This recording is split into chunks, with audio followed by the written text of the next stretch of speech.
her. Naturally, Kelsey was drawn to him right away, and the pair immediately hit it off. They soon got engaged, and in October 2017, Kelsey gave birth to the couple's daughter, Kaylee. Kelsey's mom, Cheryl, said her daughter, ever the low-key person, didn't want a big wedding at all. She wanted something nice and small between them and God.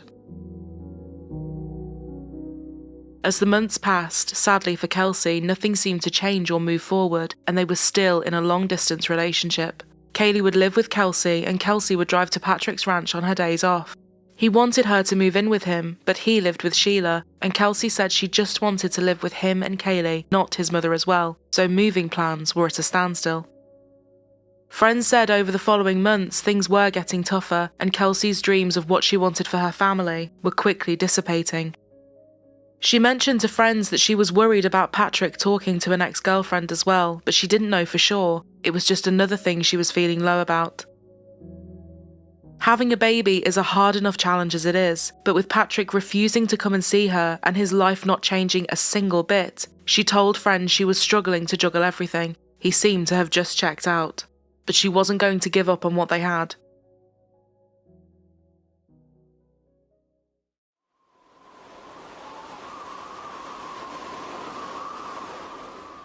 It was now coming to the end of 2018 and the holiday season was in full swing. Kelsey was putting things to the back of her mind to enjoy spending time with Kaylee, who was now just over a year old, and her mum Cheryl.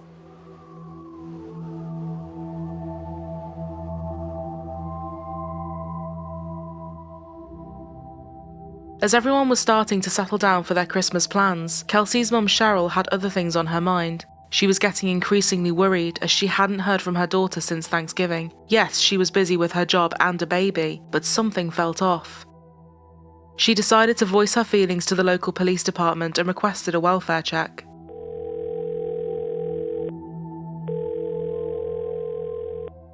When police arrived at Kelsey's house, they spotted her car parked outside. There were some unwashed dishes and uneaten food on the kitchen counter, along with what looked like most of her belongings. All her clothes and bags seemed to be untouched, but they couldn't find her phone or purse. They said there were no signs of foul play, but a missing persons report was filed and Kelsey's information started circulating. Cheryl said the last time she spoke to her daughter was Thanksgiving morning, November 22nd. She had been baking some cinnamon buns and was going to head for some more food to make dinner. She was chatty and what sounded like in good spirits. For Cheryl, who spoke to her every day, she said nothing stood out to her about the call. Just after noon, Kelsey went to the local Safeway store with Kaylee for some more food. It appeared that Patrick was joining them for dinner, as she had sent him a text message and said, "I bought some sweet potatoes in case you wanted some sweet potato casserole."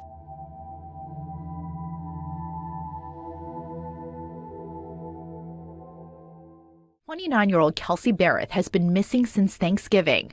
The flight instructor and mother of a 1-year-old was last seen at this Safeway in Woodland Park, Colorado, near her home. If she's out there, doesn't want to be contacted, just let us know that she's safe and we'll let her family know. A vigil Sunday organized by her brother-in-law was held in Washington State, where some of her family lives. If they see her anywhere, please say something. A Facebook page has been set up for the missing mom with updates on her case. Naturally, the police wanted to talk to her fiancé as well. To their surprise, he told them that Kelsey had actually ended things with him just a day before Thanksgiving.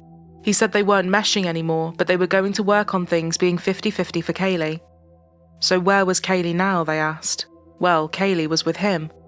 A day after Kelsey called things off, Thanksgiving, they met briefly in an alley so she could hand over their daughter. Patrick told police he returned some of Kaylee's belongings to her at the same time. He then took Kaylee to his ranch for Thanksgiving dinner where she stayed, but Kelsey didn't come. He said he had heard from her a little bit over the coming days, and in one conversation he asked, "Are you awake?"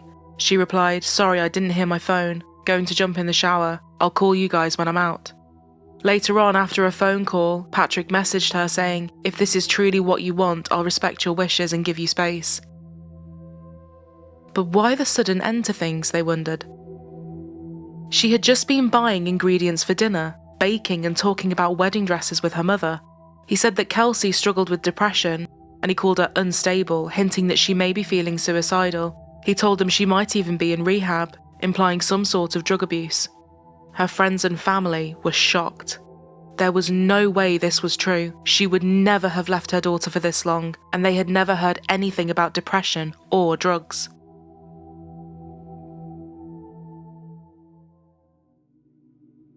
Cheryl said that Kelsey was trying to make things work, and it was in fact Patrick that had told her he didn't want to deal with things anymore. In fact, the more the police dug, the more they realised there was no evidence to suggest that they had broken up or even taken a break. Things got stranger when her boss said she had texted him saying that Patrick would be coming to their company holiday party. He described her excitement with a lot of exclamation marks and emojis. It clearly meant so much to her that he was going to attend. But not long after, he got an unexpected message from her saying she would be taking a week off from work with no reason for it. More alarmingly still, her phone had shown pings in Idaho, 800 miles away from her house.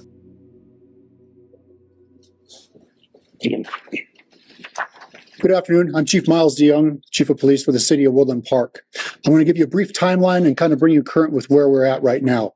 Kelsey's been missing and been reported missing by her mother, Cheryl, since Sunday, December 2nd at about 12:37 p.m. Officers were able to contact her place of employment at Doss Aviation down in Pueblo, Colorado, and were advised that they had received a text from Kelsey's phone on the 25th of November stating that she would not be into work the following week. Cheryl did reach out to Kelsey's fiance, Patrick Frazee, and he called her back saying that he hadn't heard from her since November 25th when Kelsey texted him.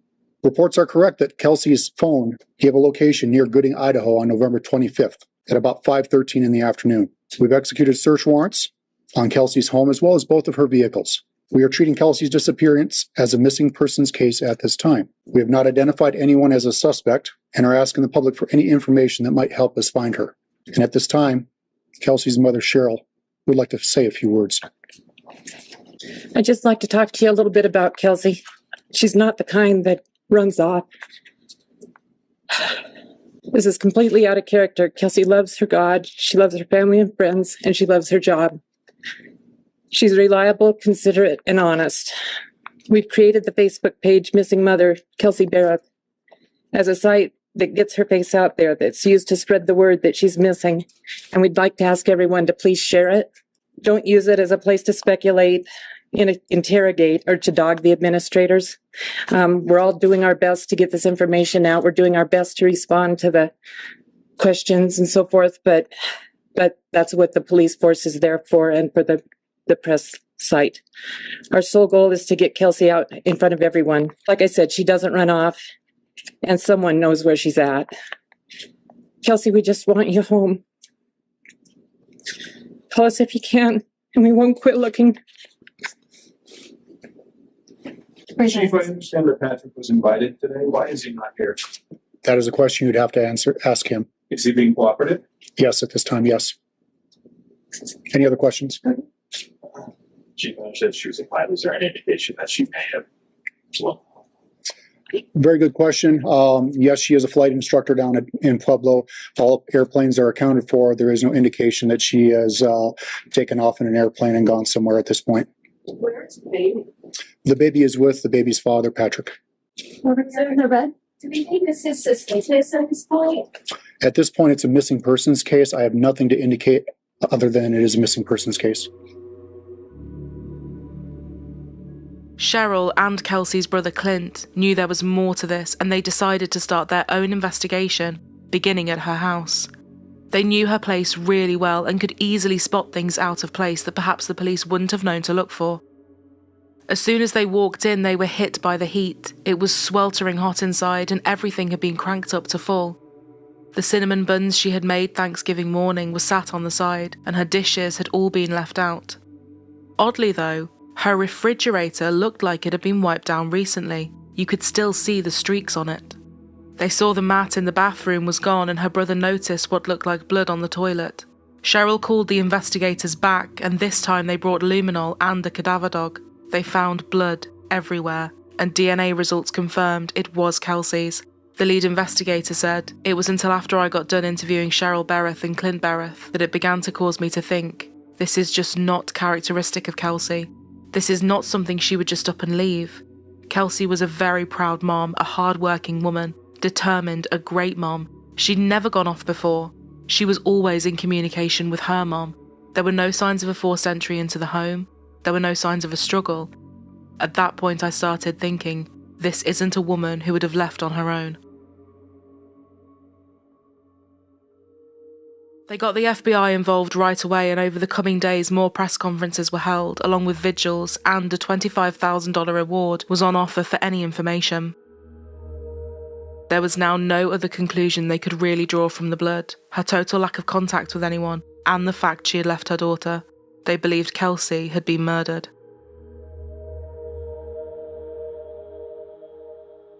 On day 4 of the search, the police said they were close to breakthroughs in the case, and there was one person they were looking closely at: Patrick. He hadn't attended any of the press conferences or vigils and hadn't called to check in on the progress once, and CCTV from Kelsey's neighbour's house told a very different story to what Patrick had told them. Footage showed Patrick entering Kelsey's house with both her and Kaylee on the day she disappeared. He had told them he had met her in an alley where she had handed over Kaylee. And a few hours later, he was at her house again, but this time he was alone. But given how the recordings had picked things up, it was unclear as to whether or not he was coming or going.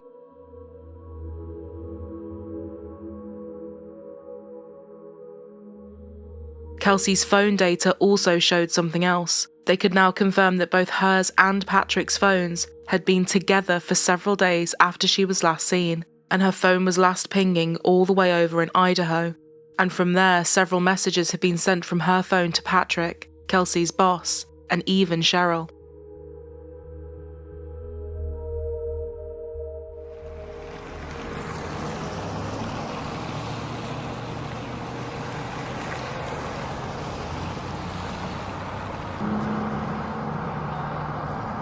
On December the 14th, the FBI executed a search warrant at his property, and huge amounts of land started to get dug up.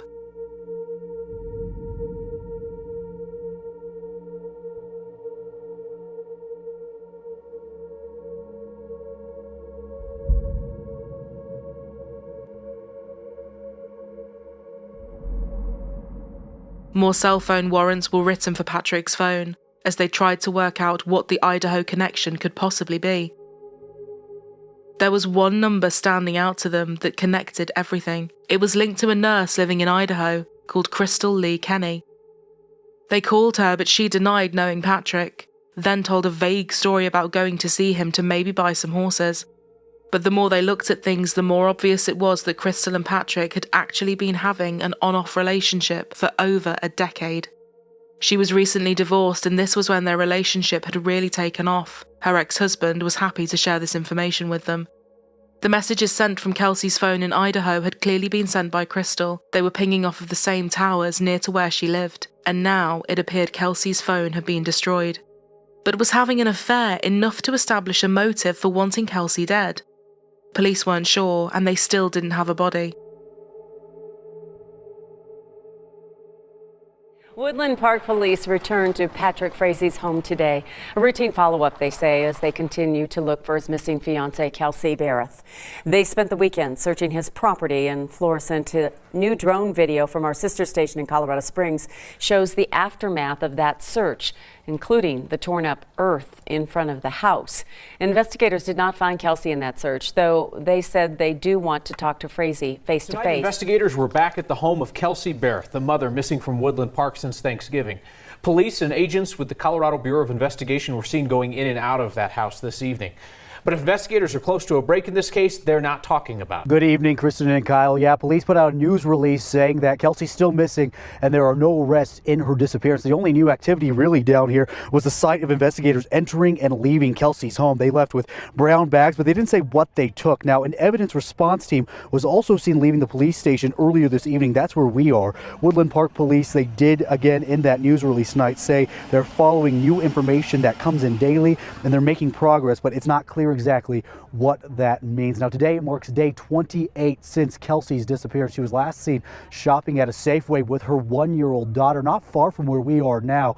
Investigators say that her fiance, Patrick Frazee, told them he did see Kelsey later that day when he went to pick up their daughter, and investigators actually searched his property earlier, or actually last week, and they wrapped that search up over the weekend with no findings or anything. Kyle, Kristen? It certainly looks like something's shifting, something's changing with that activity. All right, Jordan, thank you. A friend of Crystal's then came forward. She knew that they were looking at the pair in connection with Kelsey's case, and Crystal had shared something disturbing with her that she felt she now had to share. Patrick had said to Crystal, "I need you to take care of my baby mama," something Crystal and her friend both interpreted to mean, "I want Kelsey dead." Patrick had told Crystal that Kelsey was an abusive mom and drug addict, and he wanted to save his daughter and have full custody, but he needed Crystal to do it for him. He was also financially in a lot of trouble. He had just defaulted on a $72,000 loan and had not paid Kelsey the agreed $700 a month in child support since July. He was listed as the beneficiary to a large life insurance policy that had recently been taken out by Kelsey, which, as well as wanting full custody and the ongoing affair, provided another motive for wanting Kelsey out of his picture. The police went back to Crystal and put all of this information to her, and the truth finally started to come out. She admitted that yes, she and Patrick had been having an on-off affair for years, and Patrick had asked her to kill Kelsey for him, firstly by poisoning coffee and dropping it off at her house pretending to be a stranger, and then beating her to death. But when these plans didn't come to anything, frustrated, he decided to carry out the awful plot himself. Crystal, now knowing how serious this all was, agreed to show the investigators around Kelsey's home, tell them everything start to finish, and testify against Patrick. But on one condition: she would plead guilty to the far lesser charge of tampering with evidence, a charge which, if convicted, she would only get a maximum of 3 years for. The prosecution were torn but ultimately agreed, describing it as a deal with the devil, but they needed the truth. Crystal walked them around Kelsey's house. It's 11:15. We're inside Kelsey's apartment with Crystal. Her attorney's with us. When you came in, what did you see? When I first walked in, I found blood all over the floor. I saw blood up the wall. Saw blood on this wall. Did you say, correct me if I'm wrong, did you say that you cleaned off some of the appliances? I did. I wiped there was blood on the front of the dishwasher. There was blood on the front of the stove. There was, that cinnamon roll pan had blood on the tinfoil on top of it. There was blood on top of the coffee maker. There was blood, in fact, I had to climb up. There was a blood spatter up high. How'd you climb up? I just climbed up right here. So when you say blood spatter on there, can you go ahead and point to the areas here, down this. Okay, hold on, let me get a picture of it. Go ahead, put your finger. So with this broom, can you point to the area where you saw and clean blood up on the wall? And just hold it there so we get a picture of that. Okay, anywhere else? It was, the spray was from here all the way. I had to clean up underneath here. Then it was all down here.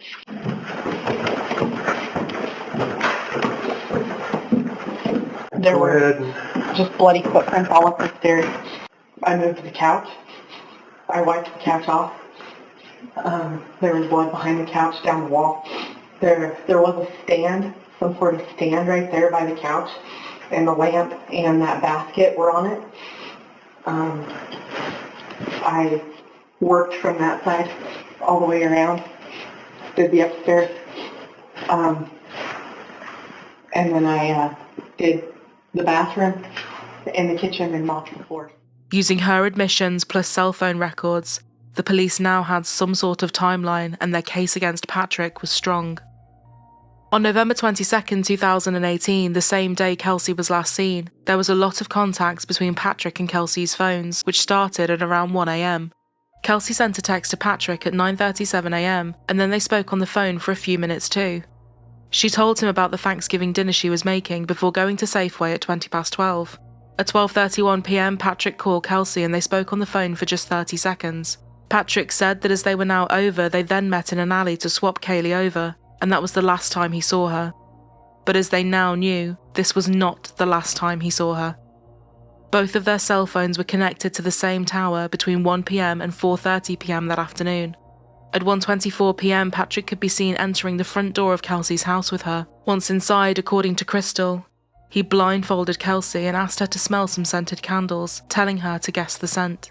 He then grabbed a baseball bat and, in his words, started swinging. He beat her to death, knocking out some of her teeth in the process. While this was happening, her daughter was playing in the other room. Her last words, according to Patrick, were, "Please stop." After this, he went to a Walmart with Kaylee and topped up his gas. Later, he was seen going back to her home at around 3:30 p.m. Once inside, Patrick called his mother Sheila and Crystal. Crystal told investigators that he called her to come to Colorado because she had a mess to clean up. She understood that this was code for Kelsey being killed and she needed to clean the house. He also told her to try and find Kelsey's missing teeth while she was there. She packed some bleach, gloves and the likes and set off on the 13-hour overnight drive from Idaho to Colorado. After he hung up, he forced Kelsey's body into a tote that was picked up on camera in the back of his truck.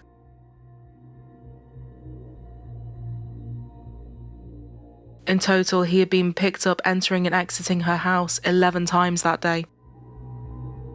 Both his and Kelsey's cell phones were connected to the same towers as he drove to a place called Nash Ranch to temporarily hide her body.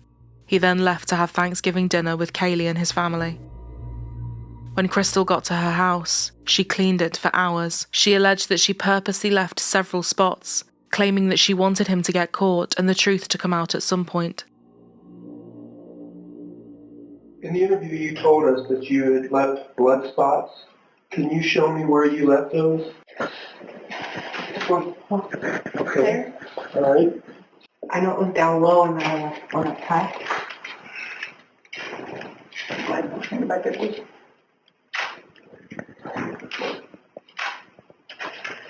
Did you leave blood anywhere else that you didn't clean up? Yeah. Okay. Yeah. Did you touch or manipulate anything in here while you were in here? Yeah, I put laundry detergent in the washing machine and towels in there. I had been instructed to try to wash things. Okay. And I didn't do that. You said a towel? There might have been a couple of towels that I put inside the washing machine, but they were just towels from dirty laundry. They didn't have anything on them that I was aware of. Do you remember what color they were? Red. Okay. And do you remember where you got the detergent from? I believe it was sitting with the washing machine. You do? Okay. Anything else that you remember or want to talk about in this area, here in our place? Not that I remember right now, but if I do remember something, I'll... Okay. Okay.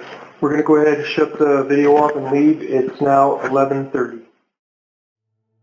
On November 24th, at about 5 p.m. and after cleaning up, Crystal and Patrick went to Nash Ranch to retrieve Kelsey's body. They drove the tote from Nash Ranch back to Patrick's home. Patrick had made 19 phone calls and sent numerous text messages to and from both phones, pretending to be Kelsey during this time. They put the tote and the bat used to kill her into a huge trough. They poured 5 gallons of gasoline over the top and watched everything burn.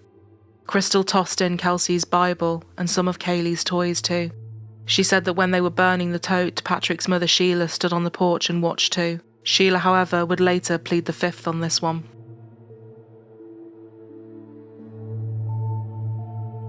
Crystal then took Kelsey's gun and phone to Idaho to continue creating a fake narrative with texts. Patrick told her to take Kelsey's gun because he wanted to create the illusion that Kelsey might want to take her own life. At some point, Crystal destroyed Kelsey's phone, and Patrick went into a Verizon store to ask if they could recover information if the phone was no longer working. She then showed them around his ranch too. 2018, it's about 8:30 p.m. or a.m. and we're up at Patrick Frazie's property. So, Crystal, can you again kind of just describe to us right now? First, the container. If you can describe the container that we talked about yesterday again. The container was a black plastic tote that was about this tall and about that wide. And then as far as the container, the tub, if you will, that that tote container was put in, can you describe that again? It was an aluminum water trough, round, no bottom on it. I parked it right there. I got out. I spoke with him. We talked for probably an hour and a half. He needed to do his chores. He went in and got his little girl. I carried his little girl around while he finished his chores. He gave me Kelsey's phone and gave me instructions on what to do with the phone.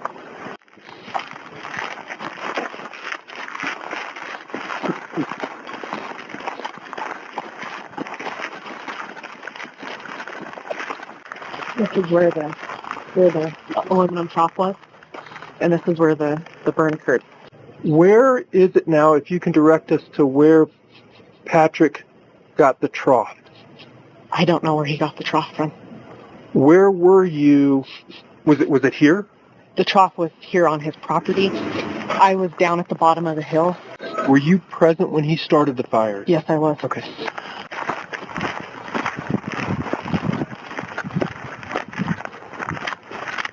I believe yesterday you said that you also collected wood and put into the burn pit? Yes, I did. Did you recall, or did you go anywhere else, or did you see Patrick go anywhere else?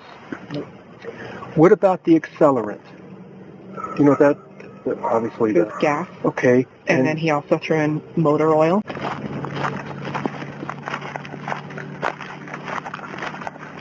You had also mentioned that at one point Patrick's mom came out and stood on the deck. Looking over towards the house, can you tell me where you saw his mom?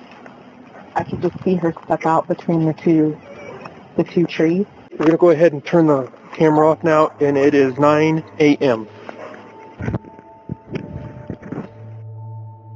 Crystal's best friend that she had confided in told her she regretted not passing on the information before anything happened to Kelsey. She believed Crystal was scared and said she had very, very good reasoning for whatever it is she may or may not have done. On December 21st, less than a month after she had been reported missing, Patrick Frazie was arrested and charged with first-degree murder, solicitation to commit murder, along with 6 other charges. He pleaded not guilty to everything. Start tonight with the new information we've learned in the Kelsey Berreth case. Thanks for joining us. I'm Kagan Harsha. I'm Aristea Brady. Court records showing the couple was expected to face a judge together in the coming days. Here's how the search for Kelsey Berreth has unfolded so far. She was last seen on Thanksgiving Day. On this surveillance video you see here, this is from the Safeway in Woodland Park. Last week, police searched this home of her fiance, and then this week they've searched her home several times. And the breaking news this morning, her fiance, Patrick Frazie, arrested, charged with first-degree murder. This is where Patrick Frazie is locked up tonight without bond, so he's probably going to be here for quite some time. Meanwhile, in just the last couple hours, I've learned Frazie was set to have a temporary custody hearing next week with the mother of his 1-year-old daughter. Now, mind you, this is the same mother he's now accused of murdering. Investigators have recovered a number of items that make us suspicious that the crime did occur at Kelsey's residence. Woodland Park's chief of police, Miles DeYoung, is not saying exactly what that evidence is. But investigators were at Kelsey's home both Friday morning and Thursday night, the same time an arrest warrant for Frazie was being drawn up. This has been a methodical and time-consuming multi-state operation. with investigators working nearly around the clock to find Kelsey. Those investigators include nearly 30 FBI agents who have been heavily involved in this case here in Colorado and in several other states. Frazee made his first appearance in court Friday afternoon on a video screen inside this courtroom. No one from Kelsey's family was there, but this woman, who later went to Frazee's family home, was. Yeah, so emotional. Right now on KDVR.com, you can see a legal breakdown of soliciting for murder and another newsworthy case involving that charge. There's also a lot of questions still remaining, like where Kelsey is and where her phone is. Crystal Lee Kenny pleaded guilty to tampering with evidence and became a star witness for the prosecution. Nurse has offered her own confession, what she admitted to today. The mystery woman at the center of the Kelsey Berreth murder case tonight making a deal with prosecutors. Crystal Lee Kenny pleading guilty to helping Berreth's fiancé Patrick Frazee get rid of evidence. Multiple sources say Kenny and Frazee were romantically involved. Her family says the only reason she helped him is because he allegedly threatened her. You see him? He's in cuffs. Kenny was free to go today, but she could eventually be sentenced to jail time. And as part of her plea deal, she agrees to testify against Patrick Frazee in his murder trial. The lead investigator said in his 37 years on the force, he had never had a no-body case before. And although he was glad that he could get some answers from Crystal, he now knew there were no remains for Kelsey's family to lay to rest. He had to really gear himself up for the conversation and said, "In my mind, I'm hoping we're going to find the body. And when she tells us she's burned it, I thought, how do I tell Cheryl? How do you tell a mother and father that your daughter's been burned? It's hard to tell a parent, but to tell them this happened, I couldn't do it." Sheila, his mother, was also briefly detained but not placed under arrest. The courts held an emergency custody hearing to determine what would happen to Kaylee. Patrick's parents were fighting for custody, but the judge determined Kaylee should stay with Cheryl. If what Crystal said was true, then given the fact Patrick's mother watched him burn Kelsey's body, it's good to know that custody did not go to her. To some of Kelsey's friends, it came as no shock that Patrick was behind what had happened. Patrick's ex-girlfriend Vanessa said she saw this side of his character during their relationship. She said, "I was attracted to his sharp wit and he was excellent at reading people, but his behaviour quickly became emotionally abusive and controlling." Their on-again, off-again relationship ended in 2014, when Vanessa said she came across the definition of a psychopath online. It fit him to a T and matched all of his behaviours, and she decided she had to call time on things once and for all. Vanessa believed Crystal was under his spell just as the way she used to be. He's a very, very complicated individual, and he's very, very smart. And like I said, he can read people really well, and he knew how to press people's buttons, she said. The trial of Patrick Frazee, the Colorado man accused of killing his fiancée, begins today. In October 2019, almost a year after Kelsey was last seen, Patrick's trial started. During the trial, cameras and live reporting were banned and security was tight. The jury would hear from some key witnesses, including Crystal and an inmate that had shared a cell with Patrick.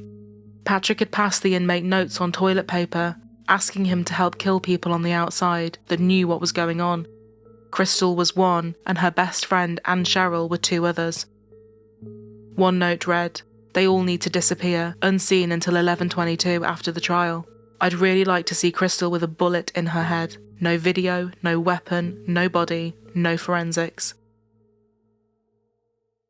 It only took a jury a little over 2.5 hours to find Patrick Frazee Guilty on all counts in the death of his fiancée, that young mom, Kelsey Berreth. After just a few hours, the jury, unsurprisingly, returned a unanimous guilty verdict. Patrick Frazee was sentenced to life without parole for first-degree murder, to be followed by 3 consecutive sentences of the maximum 48 years each for the 3 counts of solicitation to murder, and the maximum of 12 years for tampering with a body, and be followed by 5 years of parole.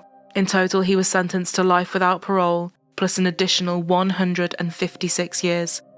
Patrick Frazee will die in prison.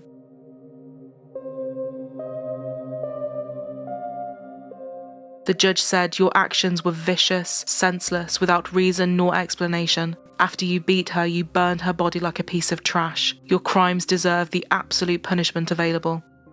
Kelsey's family had agreed not to seek the death penalty against him, with Cheryl saying, "We believe in a forgiving saviour and hope that Patrick will take this opportunity to repent and seek his forgiveness. We respect life and leave Patrick's in God's hands. It's not ours to take. The district attorney praised Kelsey's family, having grown close to them over the trial. He described them as salt of the earth, wonderful people. Crystal Lee Kenny was also sentenced to just 3 years in prison. Crystal Lee stood before the judge today, her loved ones, even members of the victim's family, and she apologized through tears. She said she acted out of fear. Her attorney and her friends said she is a good person at heart. But members of the victim's family were in the courtroom today too, and Kelsey Berreth's family asked the judge for the maximum sentence, and he gave it. 3 years in prison, 1 year parole.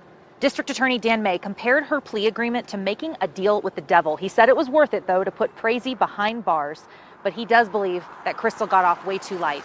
May says even with that sentence, Crystal Lee won't serve the full time in prison. He said this is an issue that bothers him. May says he plans to go to the legislature this year and fight against any efforts to give defendants more good time credits. Our legislature anymore does not give truth in sentencing. A 3-year sentence doesn't mean 3 years.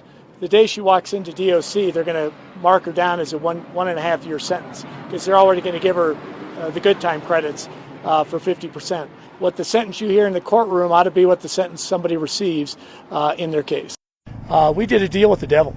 There's no ifs, ands, or buts about that, and I'm not proud of that. But there's no question that Kelsey wouldn't have had the sure justice today without making that deal with the devil. We didn't pick her. As I said before, it's the defendant who picked her. He's the one who decided to put all these witnesses into this case.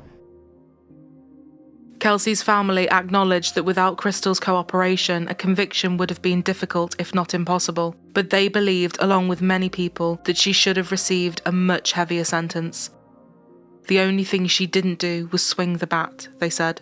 The lead investigator added Crystal did some horrific things, and as horrific as what Patrick did, Crystal did some hardcore things too. It was hard, and it's still hard for me to understand why she made the decision she made. Partially because I'm not in a domestic violence situation. I have an appreciation and respect for the dynamics of it all. She's an intelligent woman, she's a good mom. The decision she made and why, quite frankly, I'm not sure any of us would ever understand. But without Crystal, we wouldn't be where we are today. But another detective wasn't so sure and said, I'm still torn. I think between empathy and just being appalled by what she did. Like he said, I'm not part of a domestic situation. I have never been. I can't speak to what's going through someone's mind. It's just hard to understand. 11 hours, come down and do that, and you don't call the cops? Don't understand it. Crystal was then resentenced to 18 months and released early in 2021. Patrick Frazee appealed his sentence, but in 2023 this was denied. None of Kelsey's remains have ever been found.